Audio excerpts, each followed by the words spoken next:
Bonjour, je me présente Aïdou Dimouné. Aujourd'hui, on va vous présenter, moi-même et mes collègues équipe solidaire, notre projet intitulé DigiMed, où la technologie est au service de votre santé. En fait, l'idée de ce projet a été développée grâce au chevauchement de toutes les compétences et les connaissances de tous les membres de l'équipe. Donc, pour bien comprendre de quoi il s'agit et ses étapes de développement, par la suite, chacun d'entre nous va présenter son rôle et ses tâches. Bonjour, je me présente, je suis Sylvia, j'appartiens au groupe 13 de la master professionnelle en qualité, hygiène, sécurité de l'environnement de cette promotion. Alors, dans cette vidéo, nous allons présenter notre projet qui est intitulé DigiMed. Je prends la tâche de parler du contexte de projet. En fait, notre projet consiste sur la création d'une plateforme qui permet la digitalisation de l'ordonnance médicale pour qu'elle soit accessible via Internet. Aussi, elle facilite le contact entre le médecin d'une part, le pharmacien et le patient d'autre part.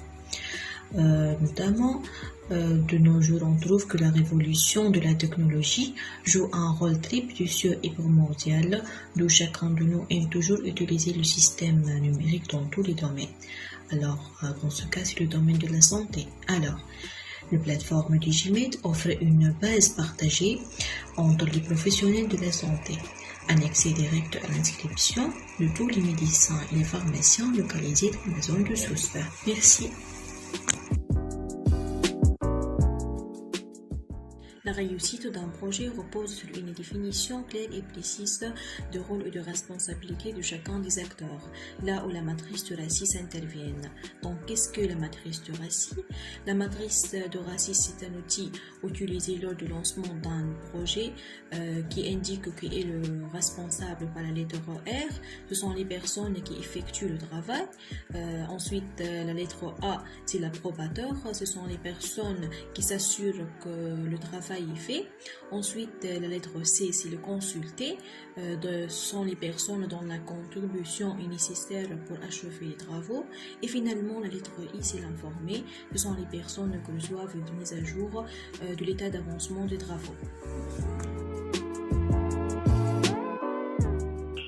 Bonjour, je me présente. Je m'appelle Ounissal. Je suis inscrit à l'Université virtuelle de Tunis en première année, master professionnel qualité, hygiène, sécurité, environnement, groupe 13.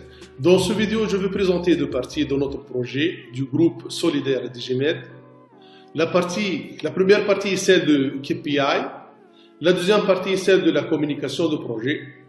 KPI signifie Key Performance Indicator en anglais. Ce sont des indicateurs très utilisés dans le suivi et permettent de mesurer la performance du projet. Ces KPI doivent être réalistes, mesurables et définis dans le temps. Ces KPI peuvent être appliqués dans différents domaines tels que le marketing, le finance, les ventes et la gestion de projets. Dans notre projet DigiMed, on a développé 11 KPI dont on distingue les KPI de délai qui permettent de s'assurer que notre projet sera réalisé dans les délais, les KPI de coût qui permettent de s'assurer que nous n'avons pas dépassé le budget alloué au projet, les KPI de ressources qui permettent de s'assurer que la progression du projet est satisfaisante, et enfin le KPI d'efficacité qui permettent de s'assurer que le temps et l'argent sont utilisés de façon appropriée et efficace. Dans la deuxième partie, la planification de communication concerne le besoin en communication de parties prenantes de projet, qu'on peut le résumer comme suit. Qui a besoin de quoi, quand et comment? Pour établir ce plan de management de communication, premièrement, il faut utiliser l'analyse des parties prenantes et l'organisation du projet comme base de notre plan. Deuxièmement, il faut déterminer le besoin en information et en communication des parties prenantes. Troisièmement, il faut établir la liste de sources d'informations disponibles. Quatrièmement, il faut décrire le contenu de ces rapports et de ces réunions. Cinquièmement, il faut créer une liste de distribution d'informations résumant quels sont les destinataires, quelle information doit être communiquée et quand et sous quelle forme.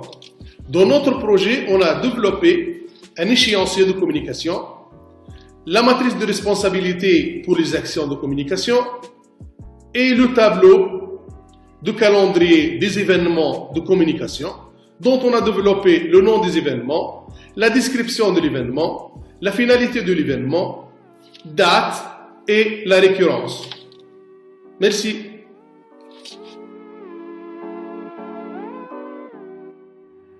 Bonjour, je suis Shahira Habibi, je suis étudiante à MPQHSE 12 et je fais partie du groupe solidaire Digimed. Donc je vais parler de mes tâches qui sont l'analyse SWOT et le diagramme de Gantt. Donc commençons par le SWOT, donc c'est l'abréviation de Strengths, Weakness, Opportunities and Threats. On commence par les forces. Donc Digimed, c'est la digitalisation des ordonnances médicales, ce qui va nous garantir la rapidité du service ainsi qu'il va limiter le transport des gens, surtout dans cette crise sanitaire. De plus, Digimed, il va donner l'accès de consulter la disponibilité des médicaments dans les pharmacies. On passe aux faiblesses de ce projet. Malheureusement, il n'y a aucun plan d'action à appliquer lors de la rupture brusque d'un médicament vu la situation sanitaire et politique. On passe aux opportunités. Donc Digimed, il va inciter à la digitalisation des services administratifs ainsi qu'il va aider à l'harmonisation des services entre patients, médecins, pharmacie et CNAM ou bien assurance groupe. On passe aux menaces de ce projet. Donc on risque d'avoir un refus de la plateforme par les personnes cibles. De plus, la rupture brusque d'un médicament peut nous causer un conflit avec nos clients ou bien nos patients. Je passe maintenant au diagramme de Gantt. Donc, dans ce diagramme, j'ai mentionné toutes les tâches et sous-tâches de notre projet Digimed, ainsi que j'ai mentionné le responsable de chaque tâche et le point d'accomplissement de ces actions-là. Merci de votre attention. Bonjour. Je me représente, je suis Ahmed Mahloufi, étudiant en master professionnel qualité, sécurité et hygiène et environnement groupe 13. Dans cette vidéo, nous allons expliquer les deux tâches que j'ai fait dans le projet Digimed. La première tâche, c'était tout ce qui est étude de marketing. Nous allons bien fixer les objectifs comme augmentation du chiffre d'affaires et des ventes, réduction du coût d'opération, d'embauche, fidéliser les segments clientèle, médecins, pharmaciens et patients dans notre cas, amélioration de perception de certains segments du marché envers notre service et développer notre réseau géographique. La destination, bien sûr, c'est la Grande Tunis. Concernant ma deuxième tâche, c'était tout ce qui est étude de risque. On a bien cité les risques possibles qui peuvent nous confronter lors soit de la phase de réalisation ou la phase de planification ou au futur, bien sûr. Il y en a les risques politiques, situation de crise économique, il y en a les risques du marché comme la concurrence, etc. Il y en a les risques environnementaux, difficultés physiques d'accès au site client, par exemple.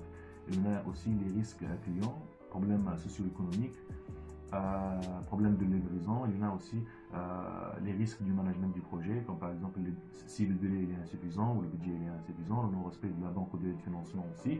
Donc, si on utilise tous ces types de risques, on peut construire un petit tableau qui s'appelle tableau de chaleur qui contient 3 zones, la zone rouge, la zone orangée et la zone verte. C'est clair que la zone rouge, c'est la zone la plus chaude qui contient tout type de risques qui peuvent nous confronter, qui sont des risques dangereux et inacceptables à aucun prix. Donc, on a utilisé ces 7 risques et on a mis plus ou moins un plan d'action qui permet de réagir directement en cas de l'apparition de l'un de ces risques dans notre parcours, soit à la phase de l'initialisation ou à la phase de réalisation, ou soit bien sûr au futur. Merci.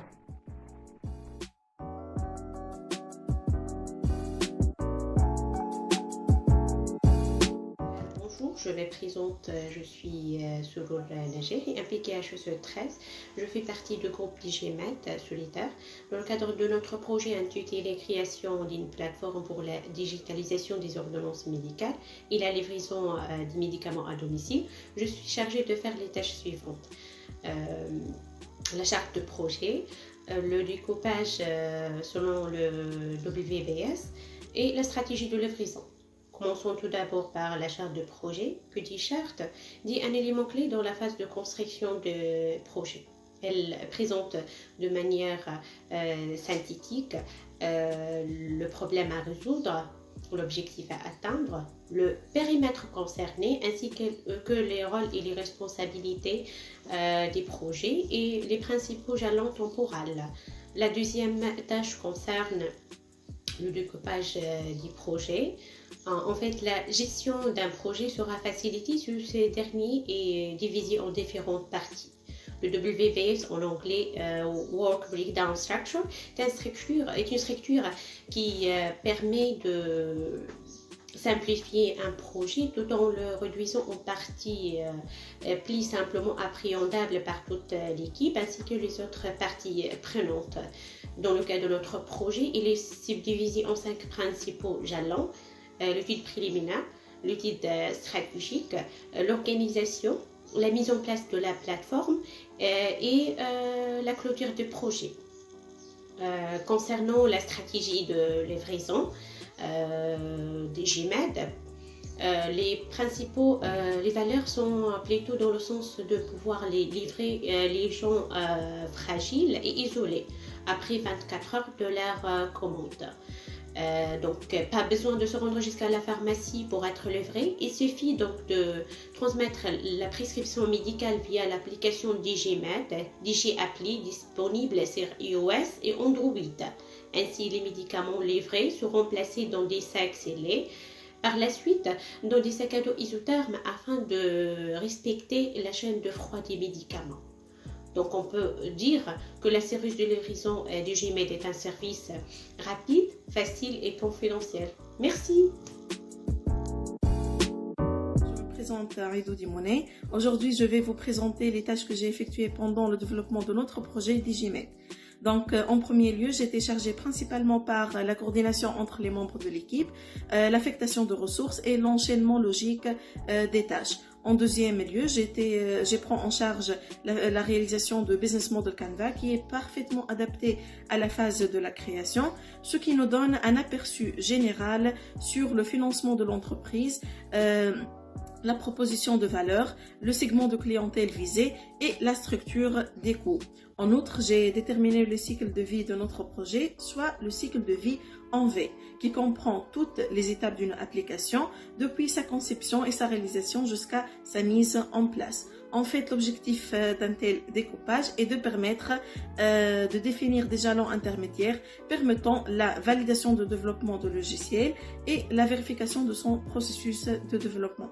Également, pour bien planifier les différentes tâches et définir le calendrier de notre projet, j'ai mis en place le diagramme de PERT en affectant des tâches définies précédemment par le WBS, des délais qui nous permettent de définir le schéma critique. Encore, chaque projet nécessite un plan financier définissant ainsi le coût d'investissement, les ressources et les main-d'œuvre. En fait, le financement de notre projet sera assuré par les ressources propres des entrepreneurs dans une première phase. Et dans la deuxième phase, celle de l'installation et la commercialisation des produits par un crédit auprès des banques. Donc, finalement, j'ai réalisé une fiche de bilan et retour d'expérience qui détermine les points négatifs et les points positifs rencontrés lors de la réalisation de notre projet et les actions qui ont été mises en place. Donc, avant de quitter, je voulais remercier tous mes collègues. C'était vraiment un travail d'équipe et je félicite chacun d'entre eux. Merci beaucoup et à bientôt.